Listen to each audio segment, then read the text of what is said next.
An Old Norse root for the English word shame, kinnroði, denotes cheek redness.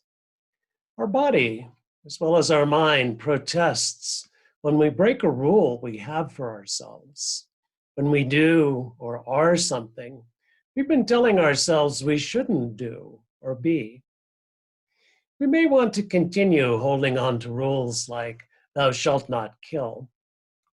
And we may find that other rules, I must always be ladylike, I must always be manly, produce more suffering than benefit for ourselves and others. In his autobiography, Albert Ellis wrote, "Shame is often the essence of what we call neurosis or disturbance. For whenever anyone, including of course you, feels ashamed, embarrassed, humiliated, anxious, or self-downing, you are foolishly and needlessly upsetting yourself. No feeling of shame is really healthy. If you feel sorry, regretful, or displeased with any of your acts, that is sensible and healthy. But if in addition you feel thoroughly ashamed or embarrassed about that asinine or immoral act, then you're not only putting it down as socially obnoxious or self-defeating, you're also putting you down for committing that behavior. Your self-put down and shame will lead you to behave badly in the present and in the future." In 1968, Ellis invented shame attacking, an in vivo exposure method designed to reduce or eliminate shame, self-consciousness, or social anxiety. When we find the social rules we've set for ourselves are becoming oppressive, we can set out to break those rules in a public setting and collect data about what happens next. Very often, this data helps us see an old rule as unnecessary for our safety, wellness, and connection with others. We may also find that being our true, rule-breaking selves is a much more relaxed, fun, and human road forward. I recently chatted with my colleagues Lee Harrington and Heather Clegg about shame and shame attacking. We also announced the launch of All Things CBT's 2021 World Shame Attacking Championships. Please join us now. So thanks so much, Heather and Lee, for joining our convocation here this afternoon. Really looking forward to our time together. And I wondered if we'd start off by each of you just introducing yourself so that our viewers have a sense of who you are, where you are, and anything else you'd want to share. Yeah, our first double entendre. Oh, that's great, Daniel. So I'm Heather Clegg, and I'm a psychiatrist with a practice in Oakland and online, and that's Oakland, California. And shame attacking is, and shame itself is near and dear to my heart as a frequent practitioner and someone who's had to practice a lot attacking shame. And I also run a school of improv called Berkeley Improv, which I think is ripe with shame attacking possibilities. Improv has been called the art of failing gracefully, and really embodies the growth mindset around celebrating mistakes as gifts. And a lot of people do come to improv with social or performance anxiety, and making a fool of yourself in front of other people can be a great way to get comfortable. Hello, I'm Lee Harrington, and I am a psychiatrist, therapist, coach, and mother. And I practice in Davis, California, psychiatry and team CBT, cognitive behavioral therapy of the team variety. And I love all exposure work. It's so kind of vibrant and exciting, and such a huge relief for us when we're suffering from any sort of anxiety, and especially social anxiety. And I'm excited to be here with Daniel and Heather to talk about shame attacking. Thank you. All right. Well, thanks to each of you. I was going to dinner with a colleague. I was going to meet a colleague out on the plaza at the Tamaya Resort a couple of summers ago. The resort looks over the Rio Grande River up at Sandia Mountain. Lovely place. And on the plaza, there's probably 20 tables set out and chairs. And it's really a great place to meet and have some food and chat about things. So I walked onto the plaza this evening and my friend wasn't there yet. And people were chatting and laughing and having fun. And right as I walked by this table that looked like an extended family party of some kind, the waiter brought a dish of ice cream and put it in front of a girl sitting at the table. She was about 5. So the girl said, "Oh, vanilla, it's my favoriteest ice cream in the world." And I saw my opening. So I stopped and I looked at her and I said, "Mine too. Could I have a bite?" So she looked up at me, looked back at her bowl, looked up again and said, "No." And then the whole plaza, which had gone very quiet, because she has a very loud voice. So when she announced she had got her favorite ice cream, everything stopped. And then when I asked, it stopped even further. And when she said no, everyone started cracking up, except her. 5-year-olds are very straightforward. Someone had asked, she said no. But for the rest of us, it was a nice moment. It wouldn't have happened had I just walked by the table. So I continued on to my table and got out my laptop and was answering some emails. And somebody tapped me on the shoulder. So I looked over and it was the girl. And she was holding up her bowl. And she said, "You can have some ice cream." And then everyone on the plaza cheered. So this is an example of, I'd call it street theater. We could call it shame attacking because though there weren't rules posted, don't ask children for their food, I thought, well, there's probably an unwritten rule. You're not supposed to walk by a table and ask a child for food. So I broke that rule. And then this whole sequence of events took place. She got to be the hero. She was the queen of the ball. I imagine people will remember that. I think she'll remember it. I know that I will.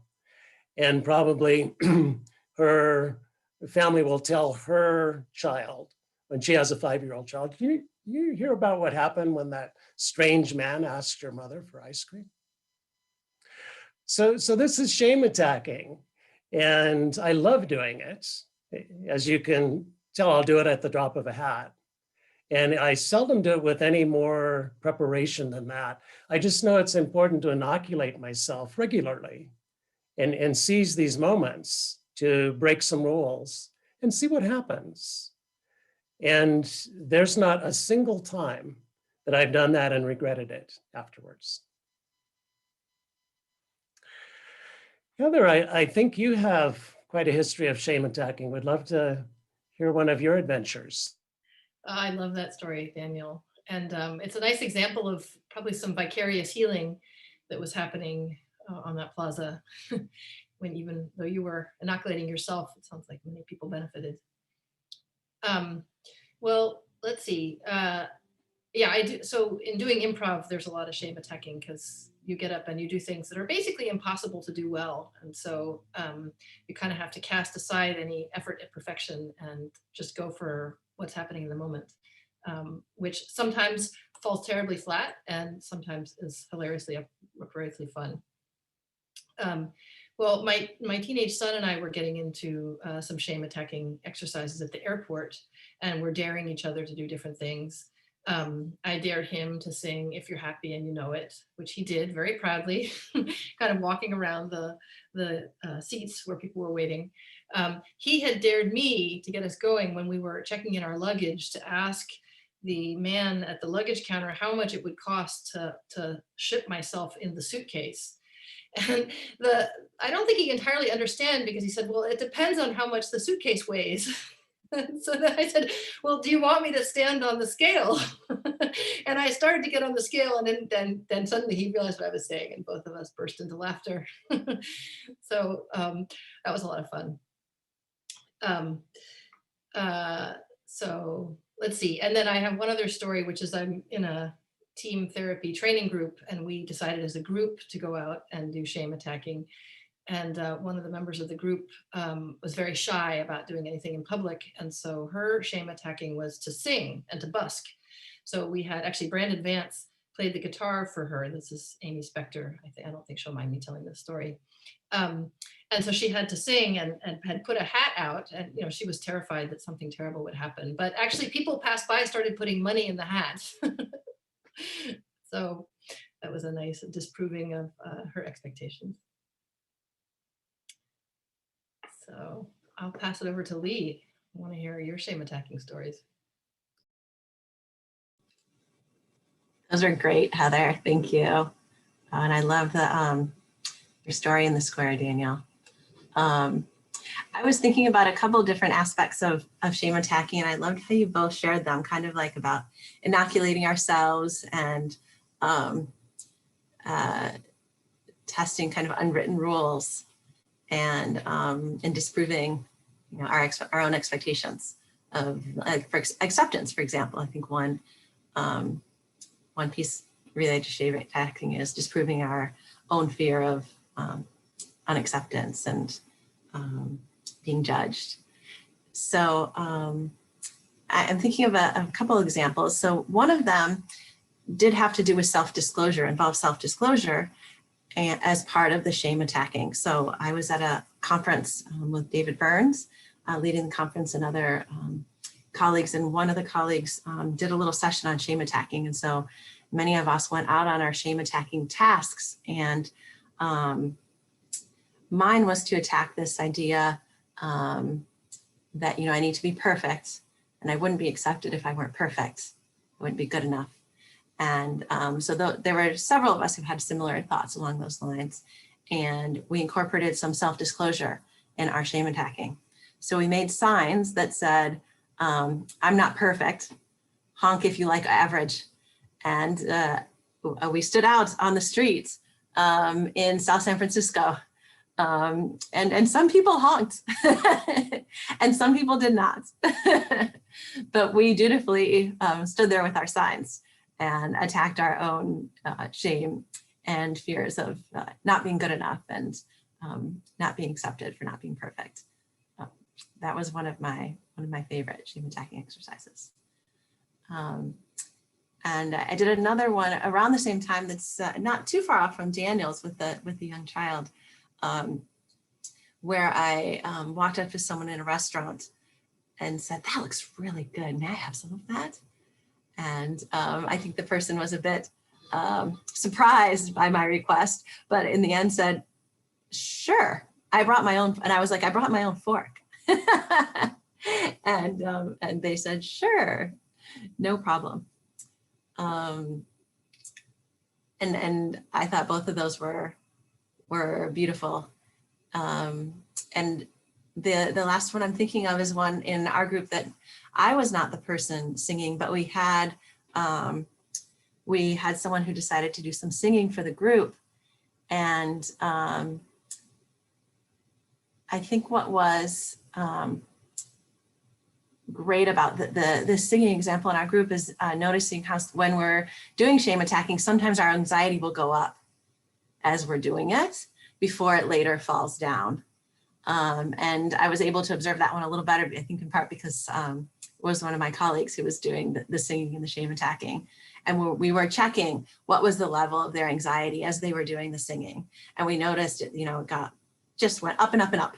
And then it just stayed up for a while. And then suddenly it fell.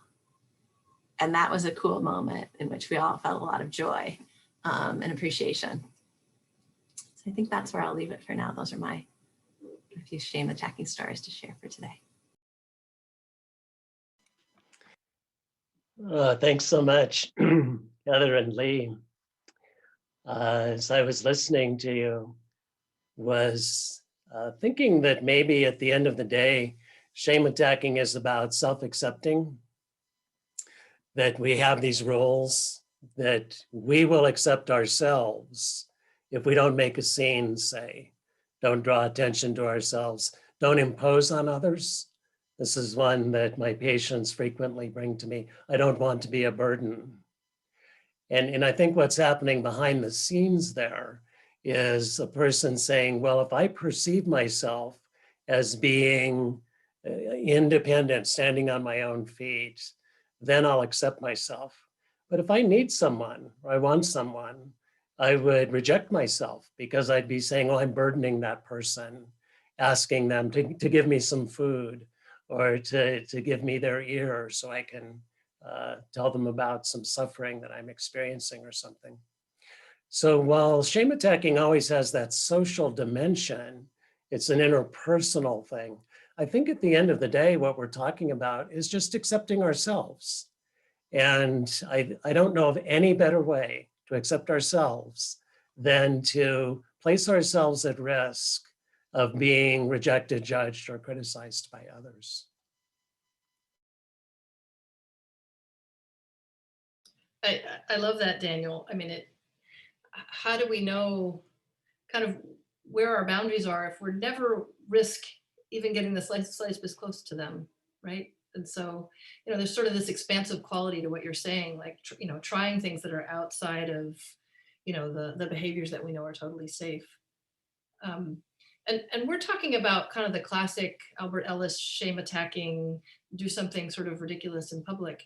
But I think we could think of shame attacking really anytime we are taking some kind of risk, whether that's putting a piece of writing out there or telling an intimate person, something about how we're feeling that feels uncomfortable to share.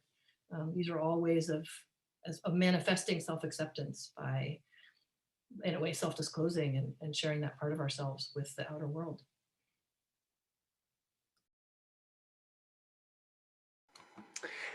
Oftentimes, patients will tell me that they want to be in a relationship with a partner, but they have to get their own act together first.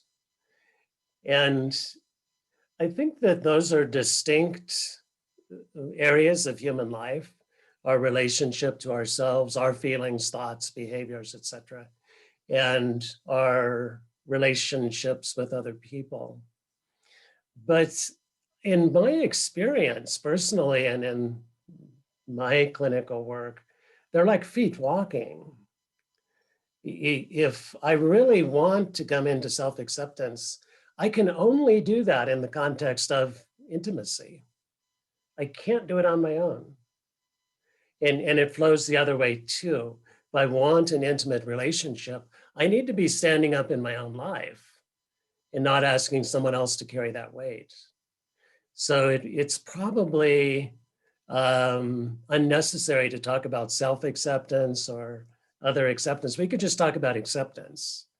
And paradoxically, to my eye, finding ourselves accepted by strangers when we're acting, coloring outside the lines, is one of the most powerful forms of self-acceptance that I've experienced.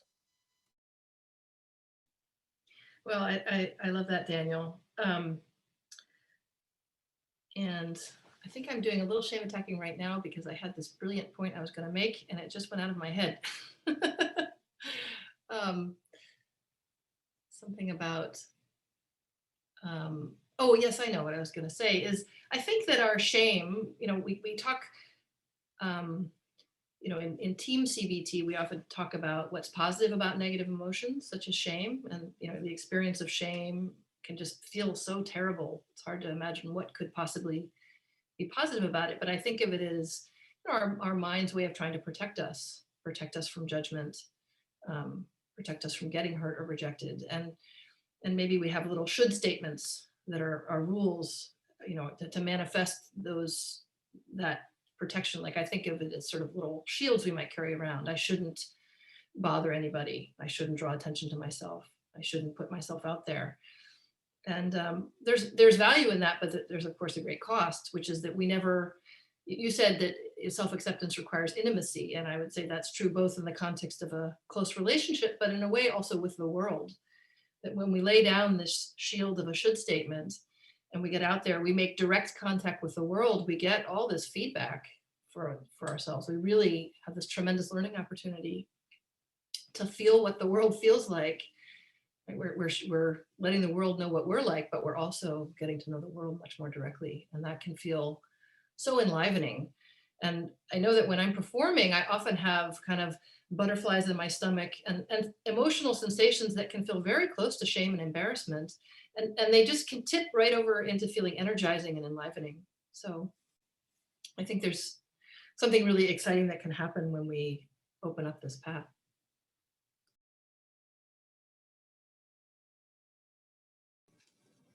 I love that direction, Heather. And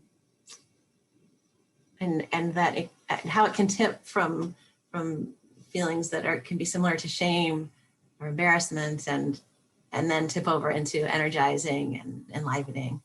I think that's one of the very enjoyable things about shame attacking, and the way you said, letting the world, seeing what the world feels like, and letting the world kind of feel us. And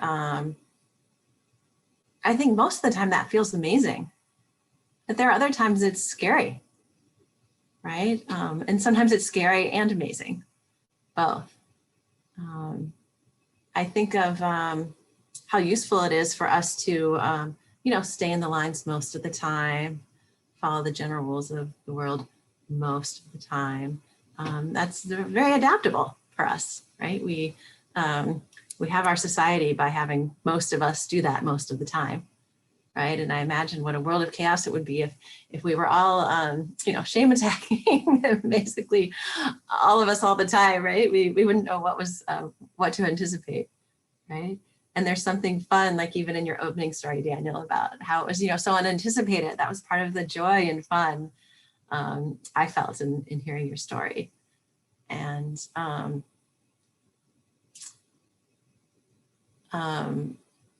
think like appreciating, how useful it is to stay in the lines, and also how limiting it is to stay in those lines, and how scary and enlivening it can be to step outside or jump outside or leap outside of those lines. It also makes me think of with anxiety in general, even if it's, the shame kind of anxiety, worried about being judged by others, a kind of socially related anxiety, that, our misperceptions are one that we kind of over anticipate how negatively we're going to be received, right? That we're going to be received very negatively. We might anticipate that. And then we also under anticipate our ability to be okay if we are received negatively, right? I love Daniel's story and just how it turned out. And also could have been that someone came up to him and gave him a big hassle. What are you doing talking to a 5-year-old? Something, do you know this? Could have happened. It didn't. It's a beautiful story just the way it is. I love it the way it is. But it could have happened that someone came and then instead of, Daniel may have learned something different, but it still could have been something very useful and very wonderful that, yeah, even if he does ask this child, and even if someone does get upset with him about it, he's still fine. Still fine. Yeah, Heather.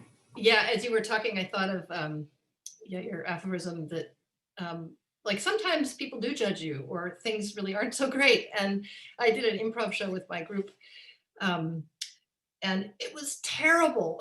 The energy was bad, like our timing was off, like, you know, at the intermission, we were all kind of groaning backstage and we tried to pump ourselves up and do it some more. And it was really kind of a lousy improv show. And if you've ever seen an improv show, I mean, a good improv show is really, really fun.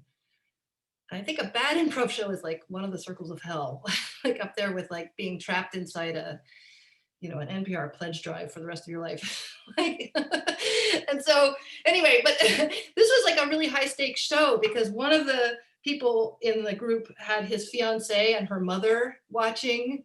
There was another improv colleague who had brought his teenage daughter to the show. A guy that I was newly dating came to the show. And so it was like, oh, like the worst show to go badly. And so, but I also had a dear friend, Rhonda Borofsky, come to the show.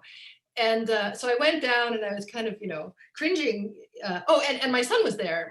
My at the time, like 13-year-old son was there. And so he came bounding up and he's like, Mom, that sucked. Just called it exactly like it is. And then Rhonda came walking up. She's like, that was wonderful. And then he looked at her and he was like, you haven't been to very many improv shows, have you? Anyway, it was painful, but it was also hilarious. And it's also kind of like tissue paper. Like, we just let it go. And I've gone on to have really fun and wonderful improv experiences after that. And so, like, the worst can happen, and we can bounce back from that. And in fact, it can become funny. I mean, I actually think of this as like the blind date rule of life. Like, the worse it is now, the funnier it is later. Like, at least you'll have a good story to tell. I want to come see your troupe, Heather. But just don't ask me to come up and do anything, shameful. I'll just sit in my seat. No promises. I was thinking as we're sharing stories of another wonderful story, a Hermann Hesse story about a troupe of acrobats that come into a village, and there's a fellow there who lives by himself, pretty unhappy, lonely guy. And he goes out and is awestruck by what he sees. I think acrobats are pretty impromptu artists and they just do what they do. And he was just transfixed by the energy there and the connection and all of the life in this troupe. So when the show ended, he went up to the leader of the troupe and he said, can people join you? And the troupe leader said, absolutely. Anyone who wants to can come be part of our troupe. We only have one rule. And the guy said, oh, well, what's the rule? And the troupe leader said, whatever we're feeling or thinking, we immediately tell each other. So the man went back to his house and he thought about this. And the troupe left the village without him. Really be living life without a net, wouldn't it?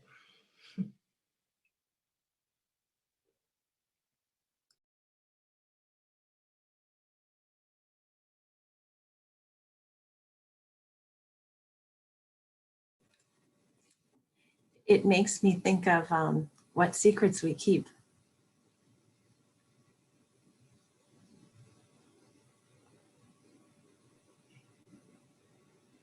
Could you say more about that, Lee? Because I'm intrigued.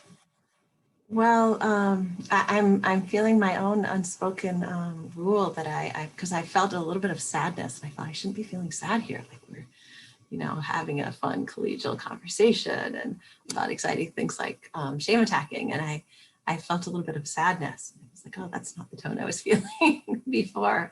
So I was feeling my own pressure of what I should be doing.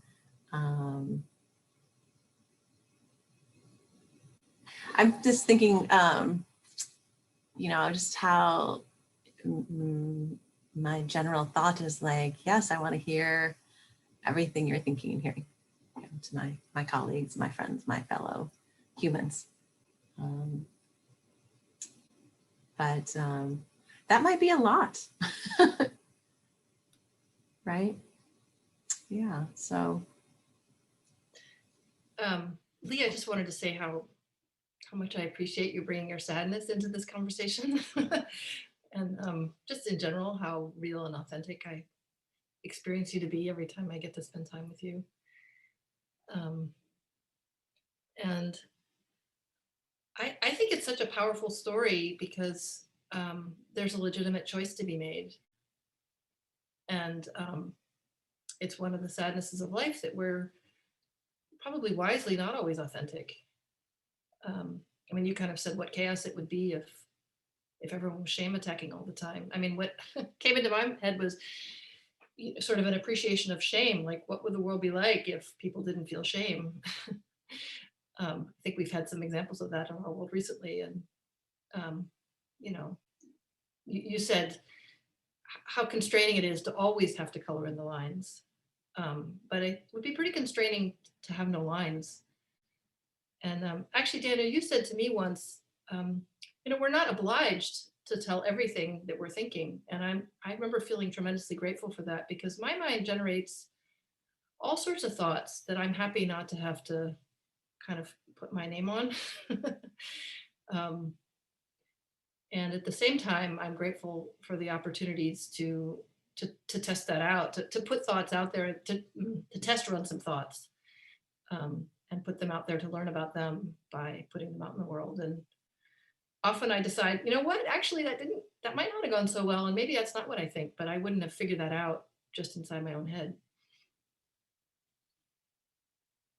In fact, the best way to convince me of something is to have me argue against it.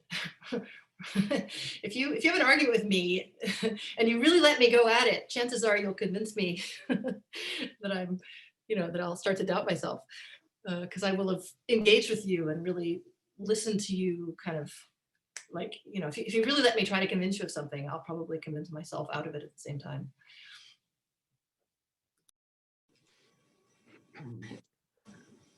Go ahead, Lee. Okay, thank you, Daniel. I completely agree, Heather. It's lovely, and thank you.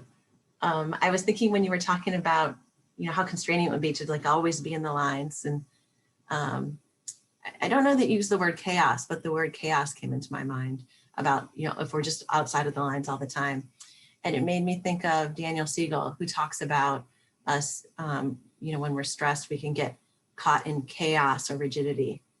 You know, those two kind of like opposite sides of the river of well-being, I think might be the term.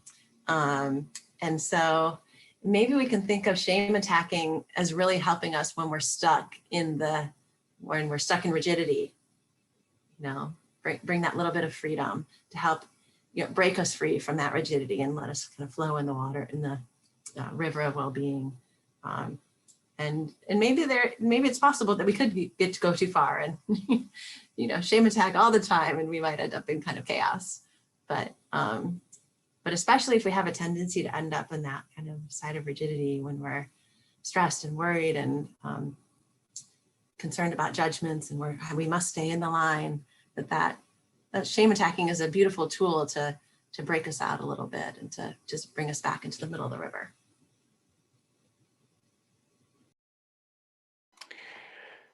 Thanks for saying that, Lee. I was thinking of the Taoist concept of yin and yang. So those might be the two energies. I'm just going to be myself. I'm going to be that acrobat. Whatever comes up goes out. And that would be one side of things. And then another side would maybe be having a sense of proportion. I'm part of something much larger than this skin bag. And I have a feeling for the needs of the whole organism. So maybe staying right in line and following every rule is what's called for the wellness of the community here. I think absolutely that's true, that we have stoplights and stuff because it helps us live our lives. But there are also times to run the stoplights. So having a sense of what does this situation call for? And then having the freedom to bring that forth, to stay in line, take our turn, to break out, go right to the front of the line and say, now listen to this. That might be the art of being human in community with other humans. Daniel, a question popped into my head as you said that. There might be times to run the stoplights. It sounds like there's one set of rules, which would be obey the stoplights, but there might be another set of guiding forces or values or principles. And I wondered if you could say more about that, like what you meant when you said maybe there's a time to run the stoplights. Well, I think you have again overestimated me, Heather. I wasn't thinking philosophically, I was thinking of a patient of mine whose husband had an emergency up in the mountains here in the Rocky Mountains on Sunday morning. He's 75, I think. And her daughter, who lives with them, threw them in the car and drove at a high rate of speed to get to the hospital down the street here. And they got him right in and did emergency surgery on him, saved his life. So if the state police had passed in the other lane, they probably would have hung a Yui and pulled them over. Why are you driving 95 miles an hour down a mountain? Well, that was a pretty good reason to be breaking that rule. Well, you're maybe talking about the spirit of the law as opposed to the letter of the law. And because ambulance certainly have the right to run traffic lights for that reason. And so maybe that's the spirit that we're looking to guide us, right? And it's hopefully that spirit that helps us as a community create guidelines, rules, ways of interacting with each other, but that we don't confuse that for this deeper sense of spirit, as you said, for what it is to be human and what it is to be a part of a community. I really like how you said that. I was thinking of another bit of street theater that shades into civil disobedience. I lived at a Catholic worker community in downtown Los Angeles, and the central produce market there would throw away tons of perfectly good food a day, because by the time it got out to the supermarket shelves, it would have some spots on it or something. So there was this massive wasting of food that was going on. So we would go and take the food out of the dumpsters and take it to our free kitchen on Skid Row. We'd serve sometimes 1,000 meals a day, delicious meals with fresh produce, better food than you could get in a lot of places in LA. Well, the owners of the Central Market decided that it was unsightly to have hippies crawling in their dumpsters. So they put up some barbed wire and a fence and a sign that cited some code and said, thou shalt not dumpster dive here. So you can see these elements of street theater are assembling. So we called a friend of ours at the LA Times and we said, if you came down to the Central Market at 8 a.m. tomorrow morning, might find a story there. So the guy showed up with a photographer and we showed up and we went over and they called the cops and the cops came and cuffed us and took us downtown. It was on the second page of the Times the next morning. By that afternoon, Central Market had called us, the hippie kitchen it was called, and said, would you guys come down? We'd like to give you your own stall here at the market. And we're going to put all the produce in your stall for you. And if you need a truck to pick it up and take it to the kitchen, we can do that too. The headline of the article was, Skid Row Angels Get Their Wings Clipped. So there are probably all of these elements here. We had a sense that in the big picture of downtown Los Angeles, there was a better thing to be doing with that food than throwing it away. And we were willing to do something shameful get arrested and, booked and all that stuff, to benefit the wider community in a very direct and concrete way. So I think sometimes shame attacking can become political. I've seen that happen with a street theater troupe in Mexico City that's doing street theater around women's rights there. And they frequently get hassled by the police. But they keep showing up and educating women about what the law says, particularly about their use of their bodies. That's a cool story, Daniel. Thank you for sharing it and for the work you were doing at the time. Indeed, right on. Very inspiring.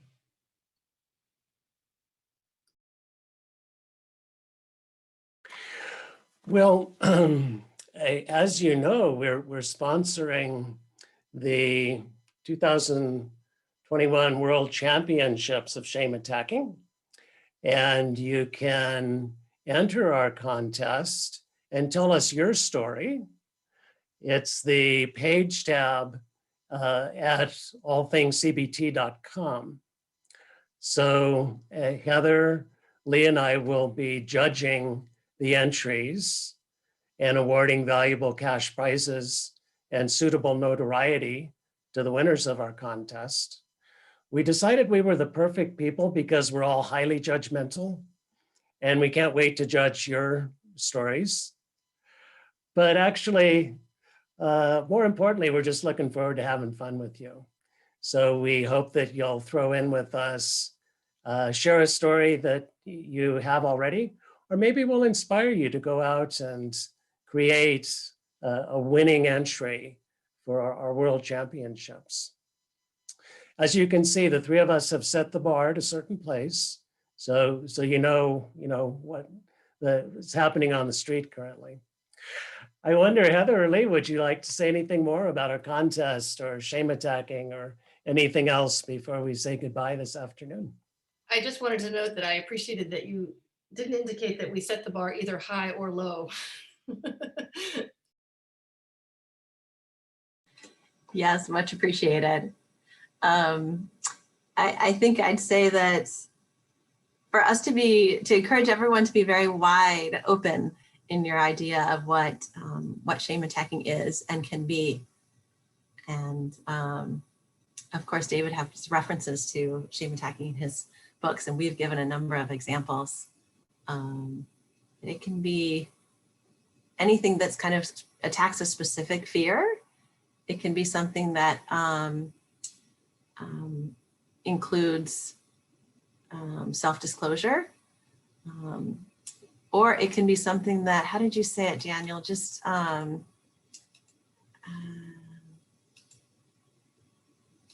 did you say, Daniel, when you were first introducing the idea? Oh, breaks one of our own rules. Yeah, breaks one of our own rules and is I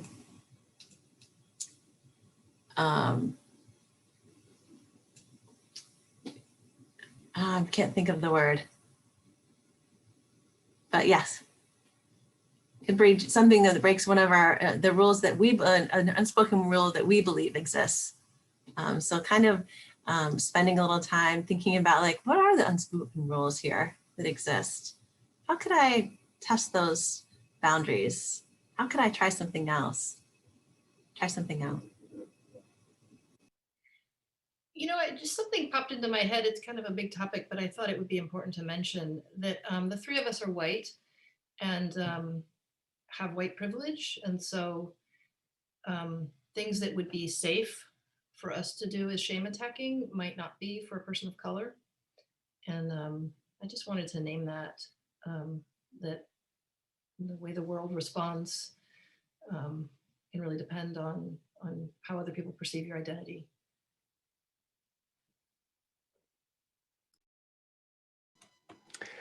Thanks for saying that, Heather.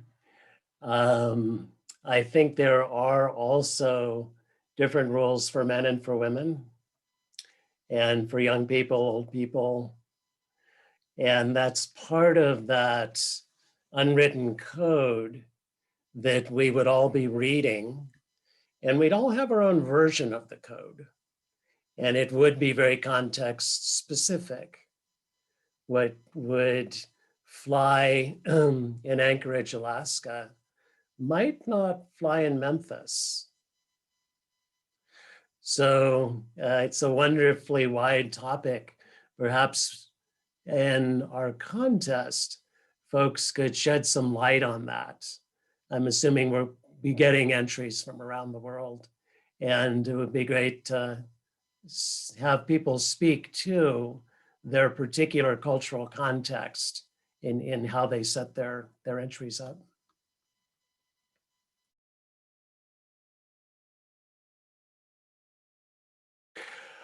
All right, well, thanks so much, Heather and Lee and everyone who sat here and listened.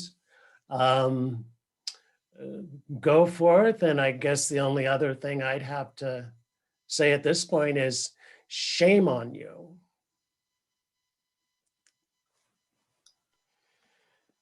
Thank you for joining Heather, Lee, and I. We hope you enjoyed our conversation.